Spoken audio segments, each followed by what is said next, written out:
కదిలించేది కళ, నిద్రపోతున్నప్పుడు కలిగేది కళ, నిద్రపోతున్న సమాజాన్ని మేల్కొల్పేది కళ. అది ఎప్పుడు ఆలోచిస్తుంటాను. ఎప్పుడు చేతినింట పన్ను ఉంటుంది నాకు అంటే అది పనిగా అనుకోను నేను. మేమందరం అంతే, ఆశాంత విశ్రాంత పరిశ్రమ కార్మికులమే మేము. నేను కానీ, బోయపాటి గారు కానీ, మాతో మా టెక్నీషియన్స్ కానీ, మా ఆర్టిస్టులు కానీ అందరం కూడా ఎప్పుడు సినిమా గురించి, ఓ మంచి సినిమా, మంచి మెసేజ్ ఇవ్వాలి. అలాగే పరంపరగా 4 హిట్లు ఇచ్చారు నాకు.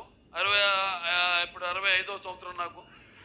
2021లో అఖండ, అప్పుడు బాగా ఈ కోవిడ్ ఉన్నప్పుడు, బాగా ప్రస్తుతంలో ఉన్నప్పుడు, ఈ పాండమిక్ ఉన్నప్పుడు భారతదేశపు చలనచిత్ర పరిశ్రమ మొత్తం కూడా, భారతదేశమే కాదు ప్రపంచం అంతా కూడా భయపడుతున్న తరుణంలో చిత్ర పరిశ్రమలు అఖండ చిత్రం విడుదల చేసి ఆ థియేటర్కే రాదు జనం అన్నదాన్ని,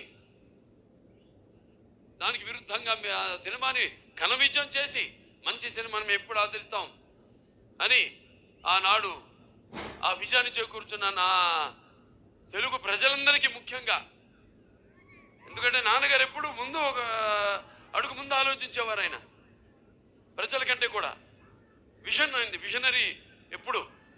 అటువంటిది ఆయన చేసిన ఎన్నో ప్రయోగాలు, అటువంటిది నేను చేసిన ప్రయోగాలు, మేము చేసిన ప్రయోగాలు, ఒక అఖండ కానివ్వండి, లేకపోతే ఒక వీరసింహారెడ్డి కానివ్వండి, లేకపోతే ఒక నెలకొండ భగవంత్ కేసరి కానివ్వండి, ఒక ఠాకూ మహారాజ్ కానివ్వండి, ఇవాళ రేపు వస్తున్న చూస్తారు అఖండ తాండవం.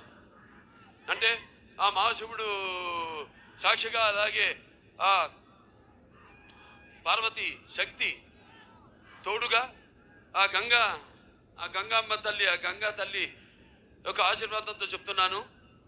ఈ యొక్క రుద్ర తాండవ విన్యాసం నాలో ఆవేశమై, అలాగే ఆ త్రినేత్రుడి యొక్క వీక్షణ దృష్టి నాలో నిక్షిప్తమై, అలాగే